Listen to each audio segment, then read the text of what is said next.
begin tonight? Where we begin tonight is with the section on Israel, and we are going to talk. He's going to do the synopsis of his chapter, which is interesting.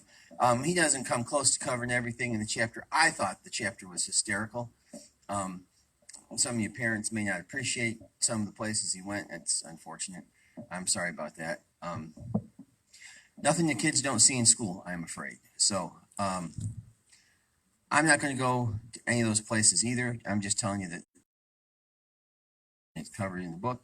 When we talk about Jacob, we're going to talk about Moses, and we're going to talk about the nation of Israel. I'm going to sum up 1,000 years of national history in 5 minutes. So you're gonna love that one. So here we go. He takes everything in 500-year chunks in the book, and I don't do that. I've got 4 mile markers I want us to cover tonight. So are there any questions before we begin? Are we all set? Everybody ready to roll?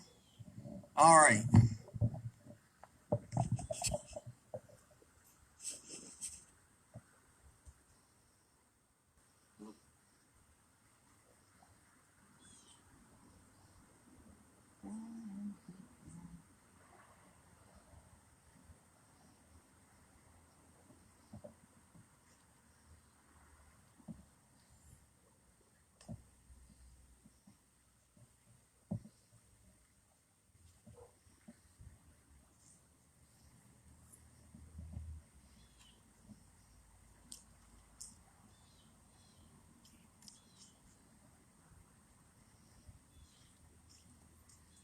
Hit the center OK button.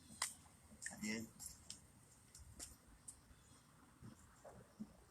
Oh, okay. All right. Well, I was trying to scroll up and down.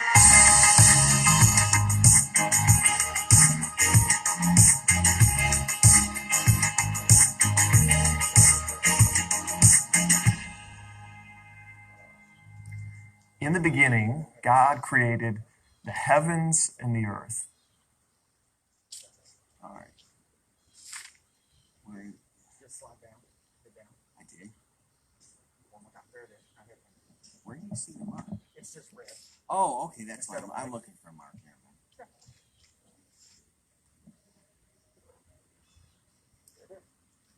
All right.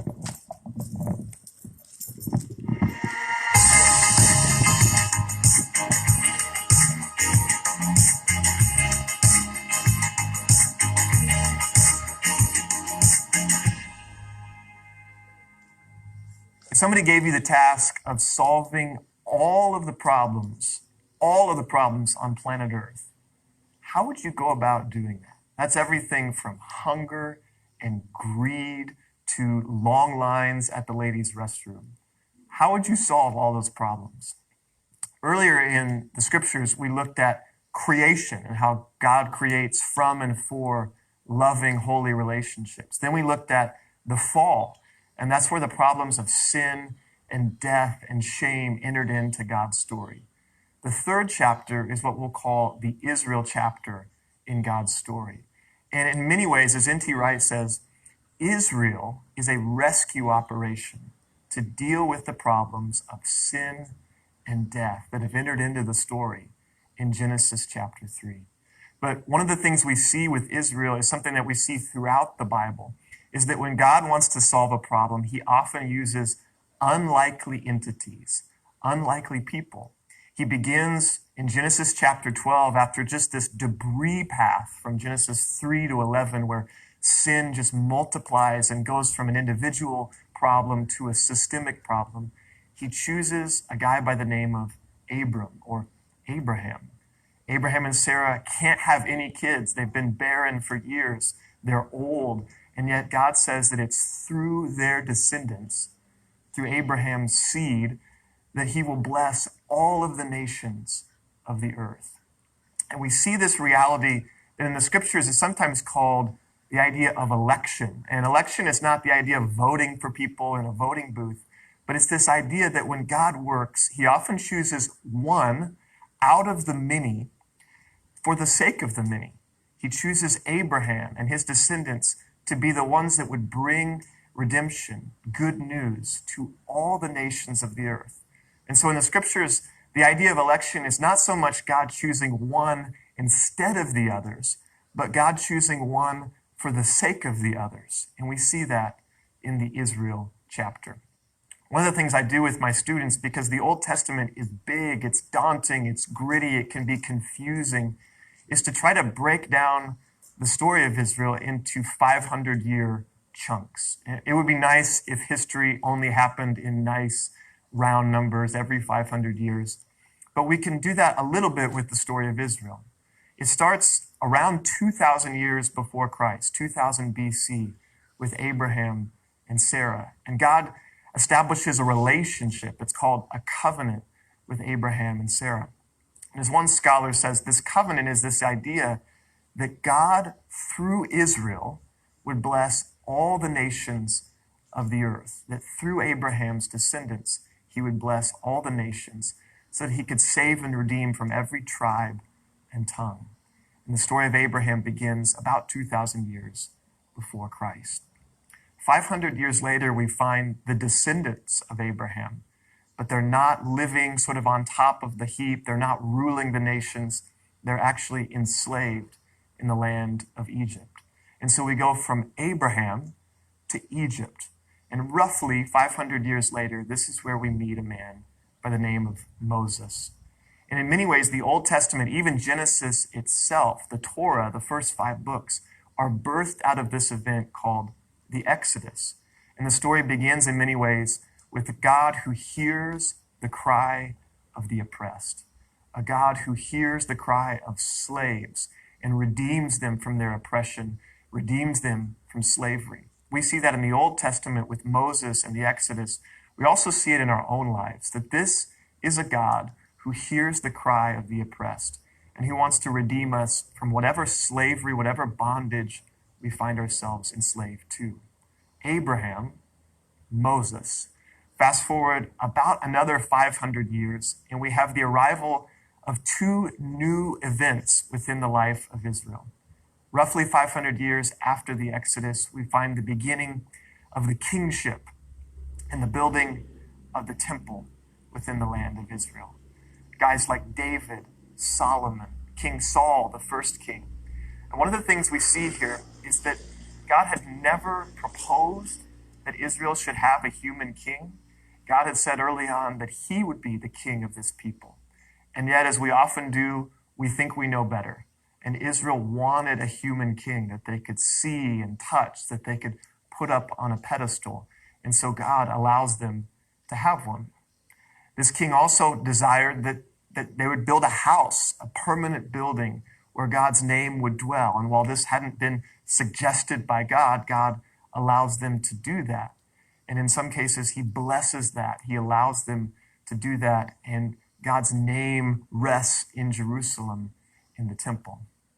But with the arrival of the kingship in Israel, we also see a period of decline and decay as God's people increasingly turn away from him. These kings, as rulers so often do, become oppressive. They turn their hearts toward idols. And there begins this spiral in the land of Israel as the nation turns away from God.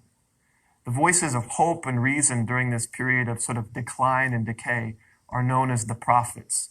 And we encounter them in the Old Testament as they speak truth to power, to the royals, to the kings, and to the people themselves, and tell them to repent, to turn back to God and to his covenant. And we meet them in books like Isaiah and Jeremiah and Ezekiel and Daniel, these voices crying out, as it were, in the wilderness against those forces of sin and death in the land of Israel. Unfortunately, as we often do, the Israelites don't heed the call to repent. And so not only do they descend into sort of idolatry and oppression, but they're also overrun by their enemies. In 722 BC, the northern tribes are defeated by the Assyrians. And then a few generations later, in 586 BC, the southern tribes are conquered by the empire of Babylon. And God's people are sent away into exile. As it often does, exile and crushing defeats cause us to re-examine the choices that we've made and the ways that we've taken in life. And it's in exile that God's people cry out again, just as they had done in Egypt. And so about 500 years later, 500 BC, God hears the cry of the oppressed again, and the Israelites are allowed to return and to rebuild in the land of Israel. And even as they're back in the land, there's a sense in which the exile, at least the spiritual exile, is still ongoing. The prophecies about this great renewal, this great return, haven't happened yet. The Israelites are still living under the boot of foreign oppressors and foreign nations. And so there's this question that lingers over the very end of the Old Testament is, how is God's promise, his covenant, that through Abraham's descendants, through his seed, all the nations will be blessed? How is that going to happen when it seems like this whole operation has gone off the rails? We need to say a few more things about the Israel chapter in God's story and about the Old Testament at large. The Old Testament for many people can be a daunting and even an offensive part of the Bible. It's violent, it's gritty. There are laws that we don't necessarily understand in our culture today, laws about not eating certain kinds of food and about sewing two different kinds of fabric together.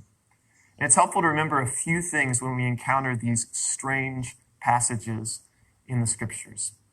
The first is something that we mentioned earlier, that the Bible is written for us, but it's not written to us. We are not the Israelites. We do not live under the old covenant. And so that we should probably expect that there are certain passages that would strike us as strange, written hundreds of years ago. But this doesn't mean that those passages are irrelevant or that they're false. It simply means that we need to interpret them through the lens of Jesus Christ. The New Testament says that Jesus Christ is the perfect revelation. He's the perfect image of the invisible God. And as we read through the Old Testament with all of its grit and violence and all of its strangeness, we begin to see pointers all throughout the Old Testament pointing forward to Jesus. Jesus is the one who keeps the law perfectly on our behalf. Jesus is the one that shows us what it's like to engage a violent world in a peaceful way. Jesus shows us what it's like to revere and to honor the scriptures without tilting and falling into a destructive religious legalism. And so while the Old Testament can seem strange at points, all throughout the sacred plot line, we see pointers to Christ, to the grace and the truth to be found most fully in him. And that's something that's true in the Israel chapter. It's something that's true in every single chapter in God's sacred plot line. All right, you ready? Father Abraham had 7 sons. 7 sons had Father Abraham. And they didn't laugh, and they didn't sing. All they did was go, I'm sorry, I learned the Boy Scout version, not the church version. All they did was go like this. Right arm, everybody! Father Abraham had 7 sons. 7 sons had Father Abraham. And they didn't laugh, and they didn't sing. All they did was go like this. Right arm, left arm. Mary, you want to come up here and lead this? You can do this and you can do this. Father Abraham had 7 sons. 7 sons had Father Abraham. And they didn't laugh, and they didn't sing. All they did was go like this. All right, there you go. I'm hoping that you know more about Abraham than that. I want you to take out your Bibles if you have them. Nobody brought them, did they? I know, I don't have my app with me. So what I have is a translation, and I don't know what translation it is. And I have no idea, and I have 3 dots, which means they cut a chunk of it out. It's on page 59 of your books, if you got your books with you. And we're going to read it together, if you don't mind. We're going to do, it's Genesis 12, 1 through 3, minus whatever the 3 little dots represent. So I bet that's the first part of verse 3, but I'm just guessing. The Lord said to Abraham, am I reading all by myself? Man, the Lord said to Abram, go from your country, your people, and your father's household to the land I will show you. I will make you into a great nation, and I will bless you. I will make your name great, and you will be a blessing. ... To all the peoples on earth will be blessed through you. All right, there we go. I got to get organized here. So, y'all did your reading. So what you're going to do for me tonight is you are going to do better than you sang and better than you read, because you're about to tell me everything you found out about Abraham, who is the first of the three. What do we know about Abraham? From the text, from the Bible, from your Sunday school teacher from long ago. What do you know? Do you know anything? What did you say, Sylvia? Take your mask off. I can't hear you. He was old. How old was he? Do you know? Just old. Old's good enough for me. I will just tell you that the reason it's good enough for me is that numbers cause some consternation in the Old Testament. There are things we don't know about numbers, ways in which they use numbers that we don't quite understand. And so there, It is, and when you get to the book of Deuteronomy, I was reminded there's a lot of code in that one, boy, I'm telling you. Our text for this Sunday is coming from Deuteronomy. When we get to Moses, I hope none of the sermon will bleed into the Bible study tonight, but I cannot guarantee. Besides Abraham being old, Cole, what do you know? He started out as Abram. You learned something in this chapter this week about names. What did you learn about names in the chapter this week? You learned it with Jacob. He spent a lot of time talking about Jacob. But the same thing applies to Abram. When you change a name, what happens? It changes the meaning of the name, which probably means it's changed the relationship to God. So, when Abram becomes Abraham, it does not mean that he now is a farmer selling the other white meat. Okay? He is Abraham, and he has a relationship with God. Okay? So, what else do we know about Abraham? Had a wife. Did he have 7 sons? No. 2 sons. Somebody was at church last Sunday night. Yeah. Had 2 sons. And Cole? That was Jacob. I'm sorry, I'm getting confused, right? It's 12 sons and 1 daughter for Jacob. So there you go. That's a freebie for tonight. I got confused. The 2 sons of Abraham are Itzhak. Well, because sometimes you'll run into somebody in Jewish who's famous, and his name's like Itzhak Rabin. Anybody here know who he is? No, probably not. He's like, is he the violinist or the pianist? I think he's the violinist. He's like mucho famous. He's so famous I can't remember whether he plays the violin or the piano. Anyway. Perlman? Itzhak Perlman is who I'm thinking of. There we go. Yeah. So there you go, Itzhak Perlman. But that's John Nail said he had 7 sons. No, he didn't have 7 sons. He only had 2. Ishmael isn't Yitzhak. Ishmael and Jacob. Jacob is Yitzhak. So, Ishmael theoretically is where all Muslim. You heard me say Arabs. If you do not know the difference between an Arab and a Muslim, you need to figure that one out. In today's world, it's important. The word Arab is not synonymous with the word Muslim, never has been. There were Arabs in the Middle East long before, and some Arabs, my friends, are Christian. Some Arabs aren't anything, and some Arabs are Muslim. I bet there are some other Arabs that are some other things too, but I don't know any of them. So he had 2 sons. Ishmael. And then Jacob is going to, I'm sorry, Isaac. That's all right. It's been a long day. Been a long day, been a long week. There we go. Isaac, which is Yitzhak, so there we go. I'm an intuitive. You're supposed to know what I mean, not what I say. So I'll just blather, and then you're just supposed to know what I meant. So there we go. So Isaac.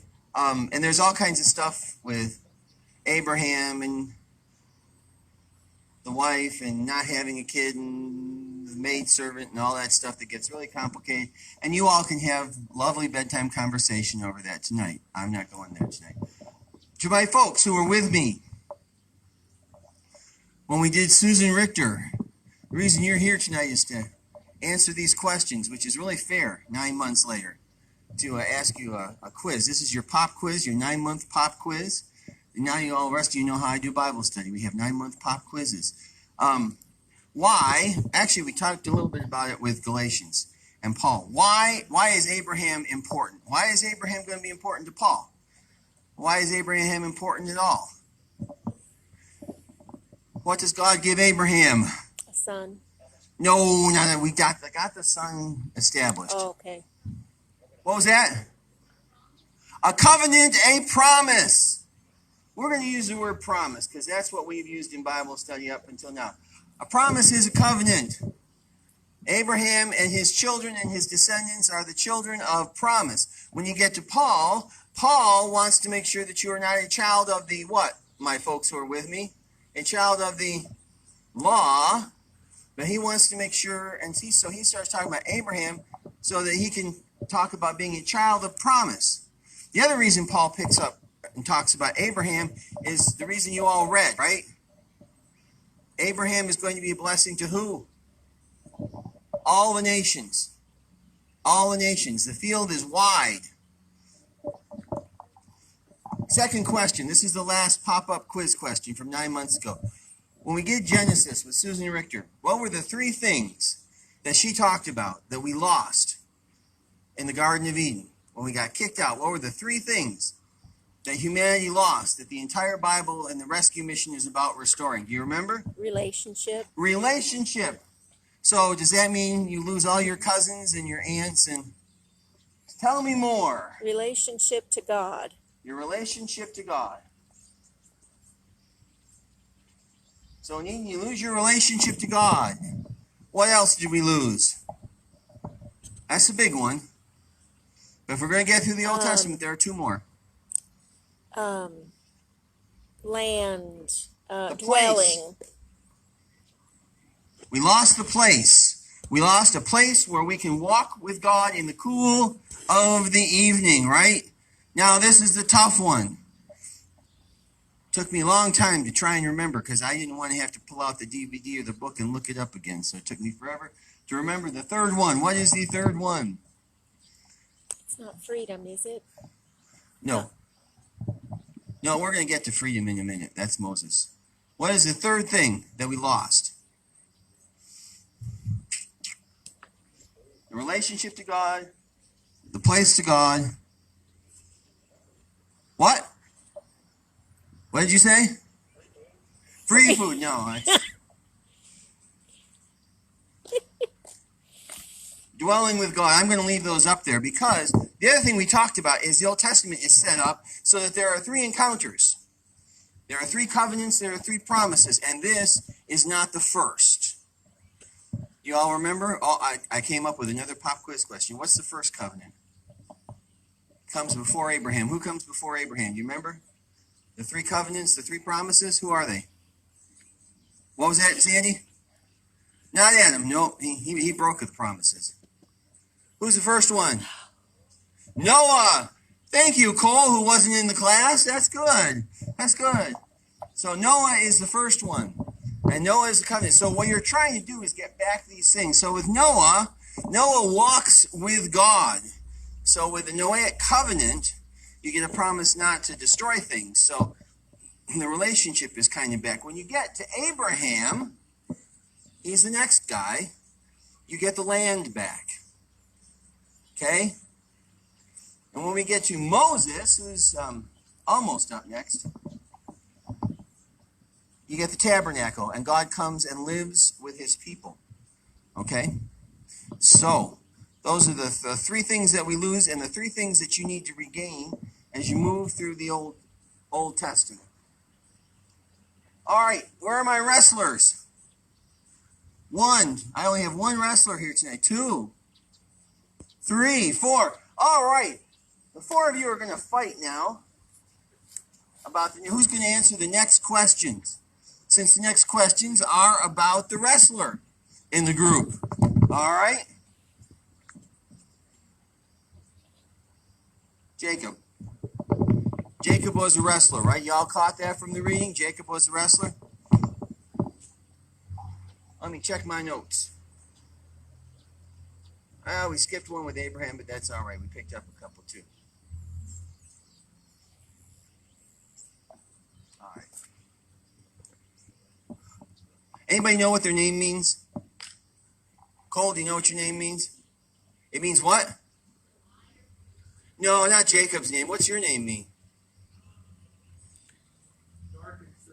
Dark and sooty. Ask. Oh. Okay. Hey, I believed you.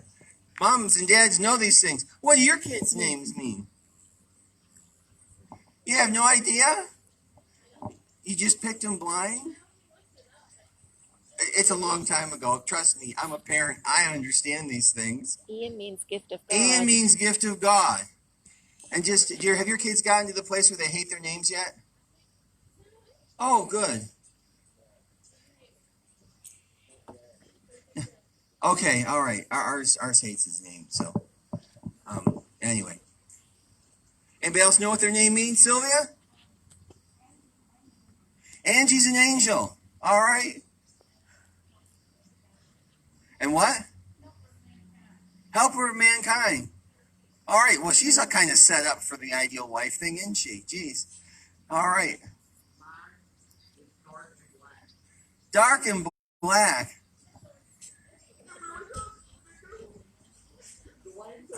Oh, I should have had y'all Google your names and find out what they mean. What did you find out? Means your father's joy. Did you look that one up? You did. I just was wondering if Dad looked it up and said, "Okay, all right, good answer." Whether that's happened, that's the right answer, because you're not the youngest though, right? Middle one. Oh, that's interesting.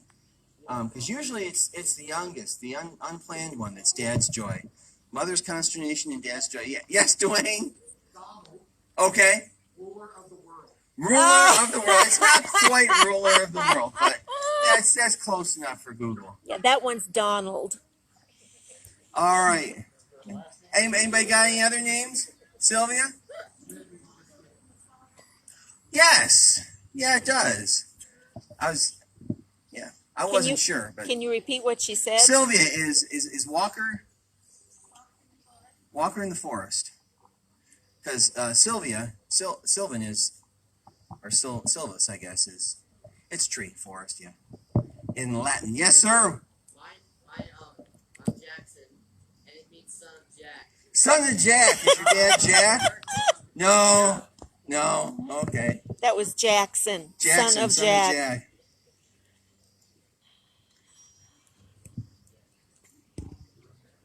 What are you, Lee? You're a meadow. All right. All right. No takers? What you got? God's gracious gift.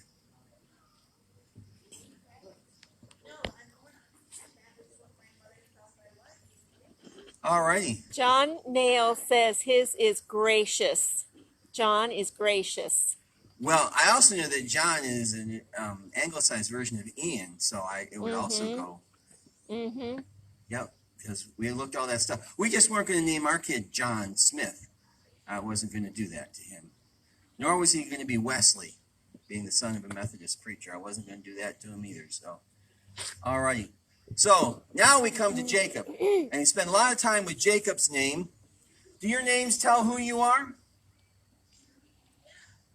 Do they? All right, so some they do and some they don't. In the Bible, generally speaking, it's the same kind of thing. But if you have a main character in the story, chances are really good that his name is going to tell you who he is. Now, Cole, what does the name Jacob mean? Liar and a cheat, baby. I want to come into the world and I want to be known as a liar and a cheat.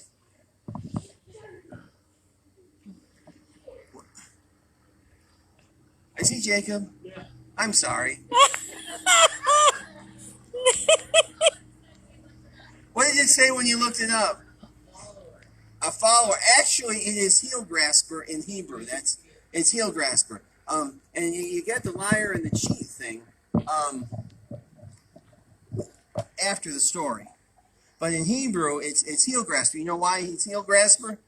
Because he is the second twin, and he is born grabbing his older brother's heel as he enters this world. He enters the world clenched onto his brother's heel. So, needless to say, heel grasper, I'm just here to tell you, isn't real complimentary either, and I'm sorry about that. You're going to be really sorry you came tonight, aren't you, man? I'm sorry. Hey, but everybody else is thankful that I'm not picking on them. So there we go. Heel grasper. So, and he's a cheat. Is he a cheat? Is he a cheat? What does he cheat to get? No, not your brother.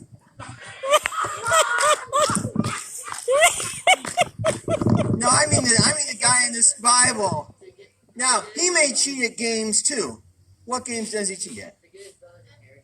To get his brother's inheritance. All right. You got two guys, right? You got the older brother who's strong and good looking and charismatic, and of course it's not politically correct to go hunting in the woods anymore. But when I was a kid, it was politically correct, and you could take your shotgun, your rifle at age 12, and you could kind of head out, and you could do all that kind of stuff, right? Or you got the little bookworm who came into life grabbing at the heel of the brother. Which one are you going to want to run everything? So just hold on to that question. Where else does Jacob cheat? Anybody know? Huh? We got the blessing. We got the blessing in the birthright. Where else does he cheat? How many wives does Jacob have in this story? 2. And he gets cheated because he wants one, but the father knows that if he takes a younger girl, the older girl will never get married and she'll be an old maid and all that kind of stuff. So Laban out-cheats the cheat, and Jacob thinks that he's got one over on his father-in-law, and he doesn't. But in response to that, when it comes time for Rachel and the dowry, Jacob cheats him and gets exactly what he wants. So then Jacob and Rachel are leaving, and Rachel leaves with something. She leaves with the household gods. Don't ask. I don't know. I have no idea. I don't think anybody does. But probably a lot of Middle Eastern places had little gods in their houses that they worshipped, and she walked away with hers. And her dad, Laban, comes after wanting the household gods back. And she sits on them, and Jacob looks at him and says, I just don't know what you're talking about. You've never used that one, have you? I just don't know what you're talking about. I'm just so confused. So all the cheating that goes on, and eventually Jacob has to return home to the older brother that he cheated. So the chickens come home to roost. What does Jacob's name change to? Israel.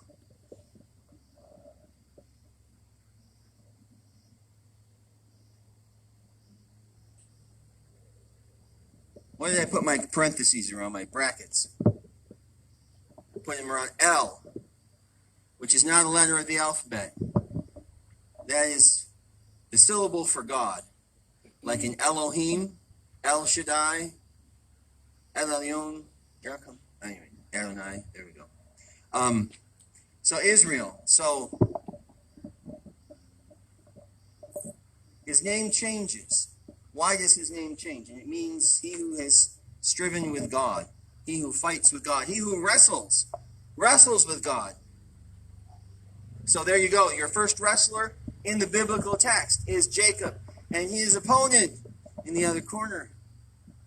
Although you don't do corners in wrestling, you meet on the mat, and I'm not sure who has what position.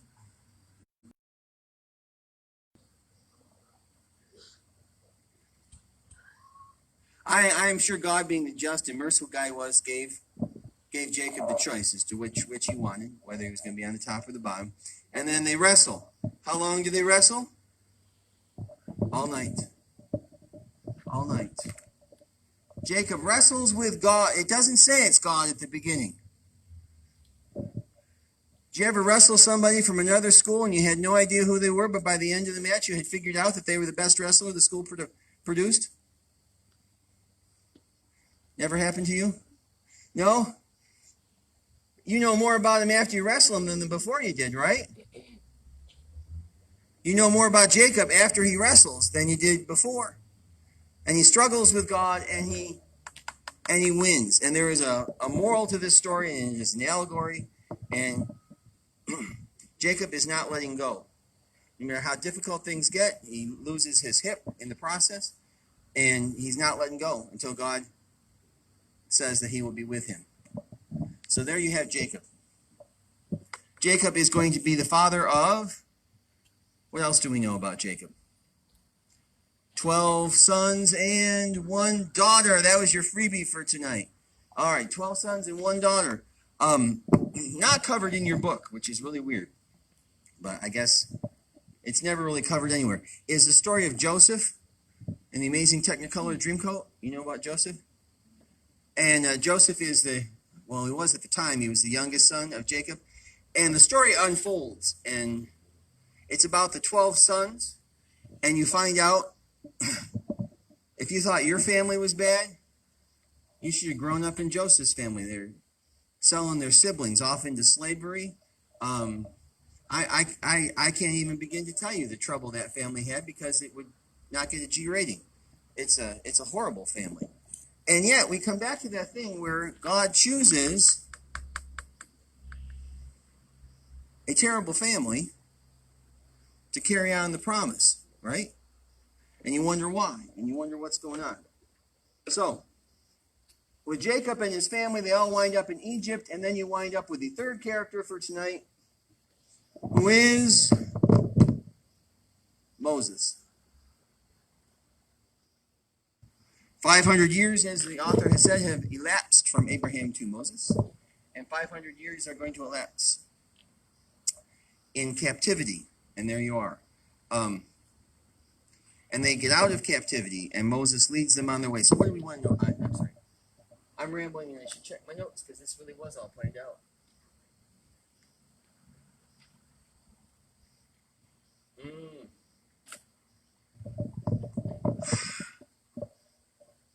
At the end of the book of Exodus, has anybody seen The Prince of Egypt?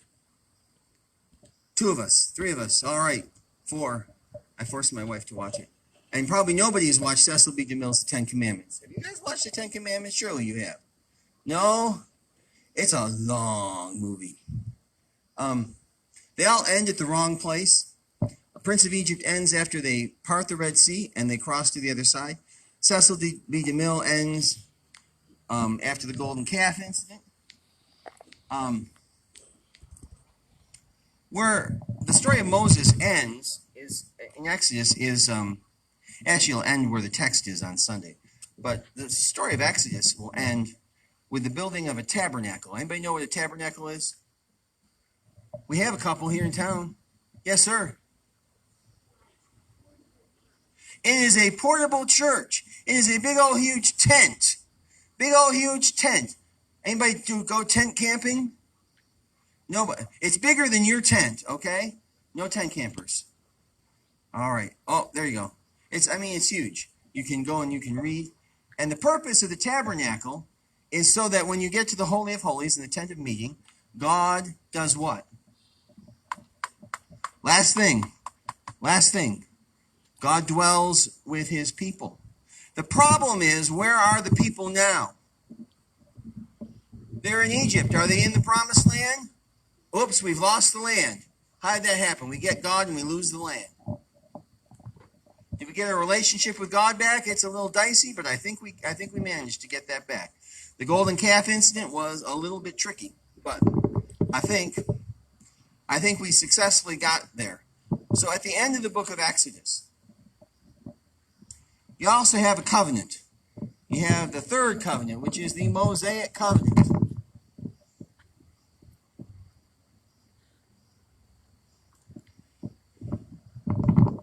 Alrighty, Mosaic covenant. You all know that better as the Ten Commandments, which is the shortened version of something longer that we don't have. How do I know that? How do I know that, my people, with your 9-month quiz? I found another question for our 9-month quiz. How do I know that the Ten Commandments is part of a bigger covenant? Because in the Old Testament and in the ancient Near East, you had the big guy who is the king, right? And you have the little guy who's everybody else. And they make an agreement, a treaty, is what we call a suzerainty treaty. And there's a word you heard now tonight, and you'll never hear it again for the rest of your lives. So you can forget about it. Well, except for my Bible study, folks, because this is the second time in your life you've heard it. One more time and it's yours. So God, who is the ruler of everything, creates a covenant with the children of Israel to be their God, and they will be his people. And when you get to the book of Deuteronomy, there's a whole bunch of blessings and curses. And if you follow God, you get all the blessings, and if you stray away, you get all the curses.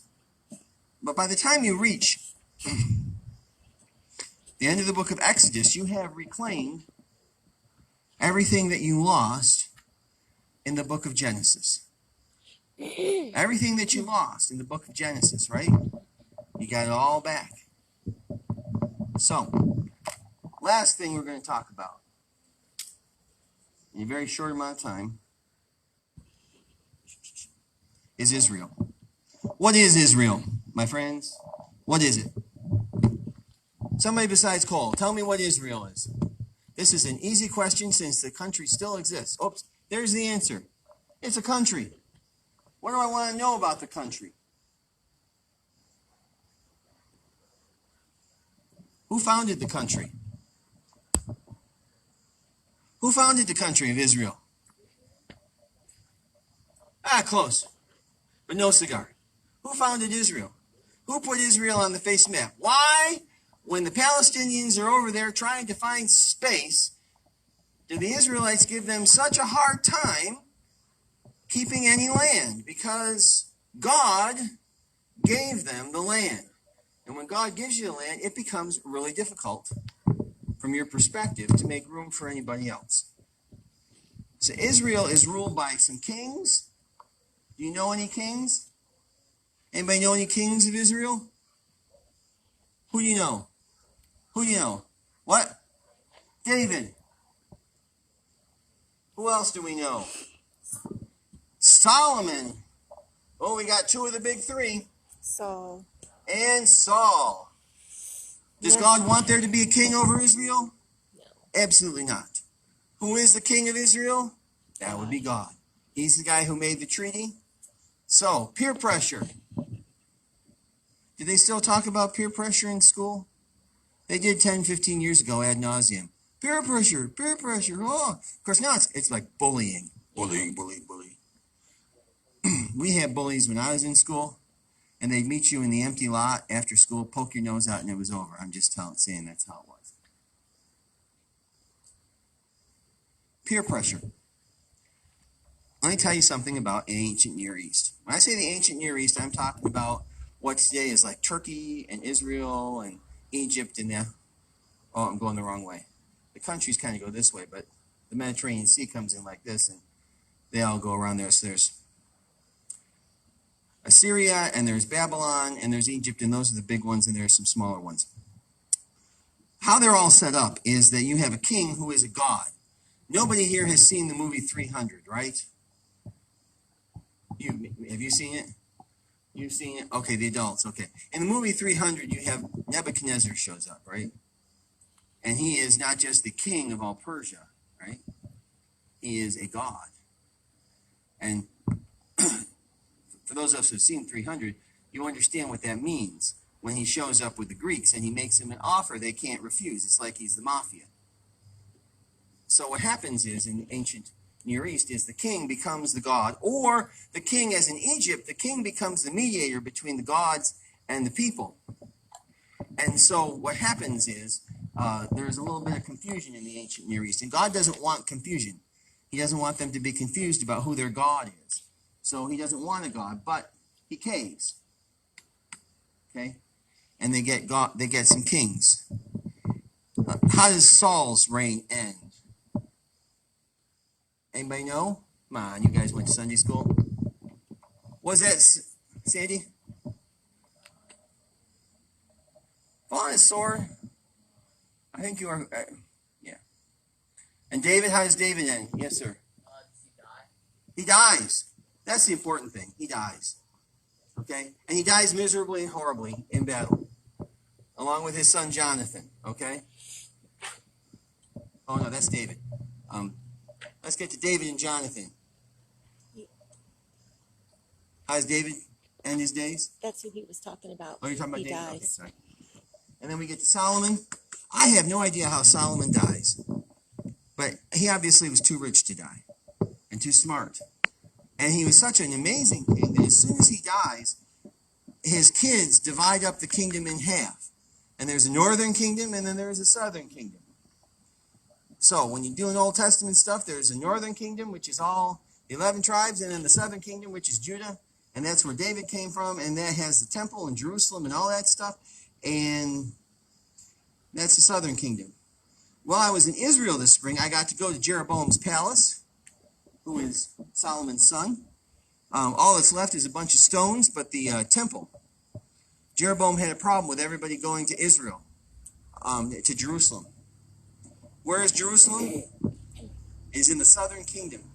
If you are with Jeroboam, you are in the northern kingdom. If you are the king of the northern kingdom, do you want all your people going to worship God in the southern kingdom? I don't think so. If you're all Baptist, do you want them walking down the street to go to church at the Methodist church? I don't think so. Okay? You don't want that. You want them to stay put. So what Jeroboam does is he puts up 2 golden calves. Where have we seen golden calves before? Moses. Oh, Moses, right? At the foot of Sinai. And they worship the golden calves. And you begin to know that there is trouble brewing. And I believe they are taken away by Assyria and the southern kingdom is taken away by Babylon. If I'm wrong, it's the other way around. So the kingdoms go away and they come back. The 11 tribes are never seen from or heard from again. That's the end of it. They're gone. Push. Getting those 3 things that we lost in Eden is one thing. Holding on to them is something else entirely. Israel is trying its very best to walk with God and to keep a relationship with God and to hold on to the land. But the only reason they have the land is because they have a relationship with God. So when they break up with God, okay, they don't get to keep the land. When people go through a divorce, somebody moves out of the house, right? Is that okay? Talk about that. Is that clean? Okay. I don't want to cause too much discussion at home, but you get a divorce, somebody leaves the house. And since it's God's house, when Israel and God part ways, Israel has to leave the house. And eventually they decide that enough time has passed and things have kind of cleared up and they get to come home. But the pattern keeps going all the way to the end of the Old Testament. So the kicker is, even though they got everything that they lost when they left Eden, they can't hold on to it and they can't keep it. Something is missing. Something is missing. And we will find out what is missing next week, as we will get to Jesus next week. All right. Any questions about anything that you read? Did you read the part about the Old Testament and how convoluted and complicated it is and how you have all these laws and What God's trying to do is create a unique people. And if you look and sound and act like everybody else, nobody will know you're a Christian, right? You all picked up on that, right? Maybe not, but you should have. If you belong to God, you have to be different. So that's why you have all those weird rules. So there are folks who would try and tell you that it's about dietary stuff, and I'm not buying that. And I don't understand it, but if I don't understand it, that's because I don't understand it. That's not because I have to come up with some funky explanation. But God is doing something with them to set them apart from the world around them, to make Israel look different from Assyria and Babylon and Egypt, so that when everybody looks at them, they know, they are different. They also have a male god. Did you ever notice that? None of the countries around them have male gods. Marduk might be the only exception, but I'm thinking there are complications there. So, anyway, there's a reason for that as well. But that we can't go into because that goes beyond the G rating for this evening. So, there we are. Anything else? Are we good? It's all getting dark. All righty. I don't know if we'll get this lucky again one more week or not. But we're halfway through, and we've been able to do it without masks in a parking lot. So this is pretty exciting. So I will see you all next week, right?